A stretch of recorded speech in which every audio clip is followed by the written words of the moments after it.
So Netflix could have been a little more. It tried breaking out on Friday, picked up a little bit of volume, not quite average, but it still hung in. You can see all the moving averages are starting to converge now to the upside beneath price. It held up above short-term resistance. Its relative strength stayed in a positive phase, right? And it has been there for the last few days as it's been moving up off of these averages. So you can see here's our last bit of resistance. So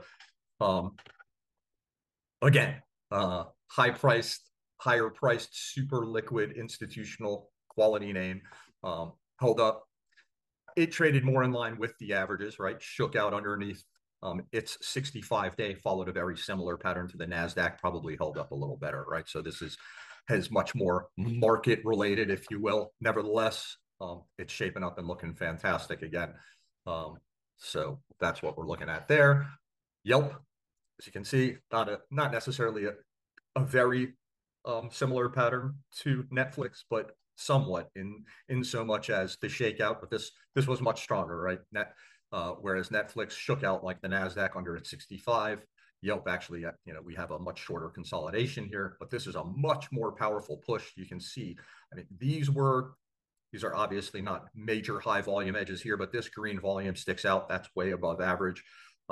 And you can see that is the earnings catalyst here. We get a big gap, ultimately holds that 10-day line, right? Look at that. It looks like we might have closed below that day, but that's an extremely, constructive day. That little shakeout, you can see the tail, ultimately a hammer candle straight back up, super constructive consolidation, volumes back in. So it's that same sort of thing. We're consolidating in a constructive manner. Again, we saw that volume start to just come back in on Friday. And so here it is where you can, buy it on that last push through this, or buy it on that push through that last little bit of resistance here.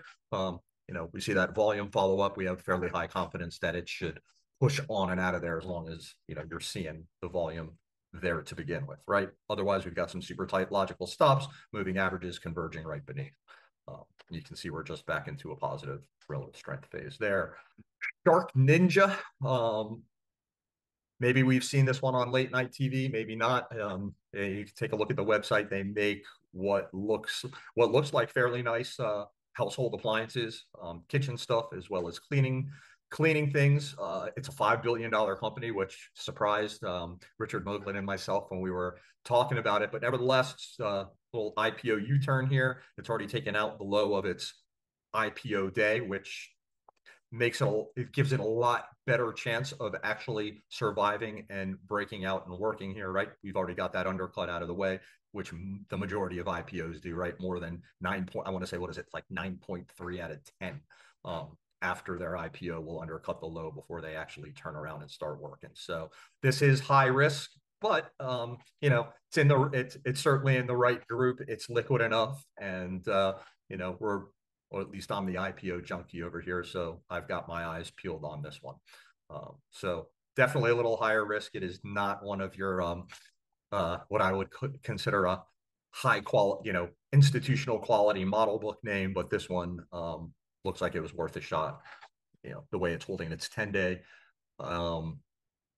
where it is, how liquid it is, that sort of thing. You never know. This thing looks like it could very possibly be explosive if it can break up on out of here. So we shall see what happens. Moving on to REGN, which has been, I think we've discussed this one for the last few weeks now, but as you can see, we broke out very constructively through this last pivot area here.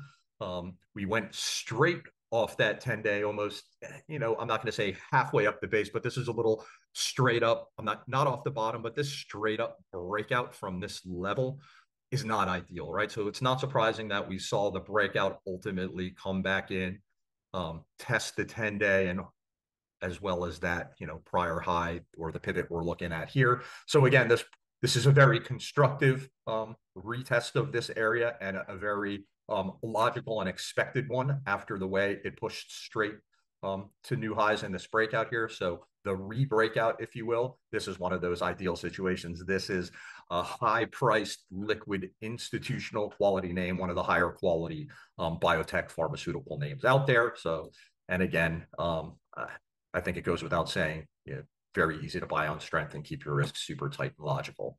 So that being said, the market is back in an uptrend. Leadership is healthy and broad. You know, keep an eye out as, let's say, the construction and steel names and some of the biotech names, let's say, that started to show strength at the end of last week. Those will get extended.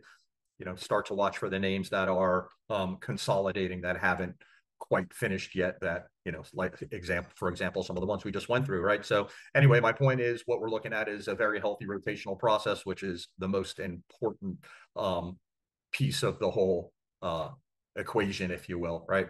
Like Bill says, without the M, nothing else matters. 50, you know, the market is more than 50% of the ball game, right? So for that M to be healthy, the bottom line is you need at least a few groups of healthy, broad leaders, and we have significantly more than that. So for now, the market's back in an uptrend. Leadership is healthy and broad, and it's time to be buying stocks again.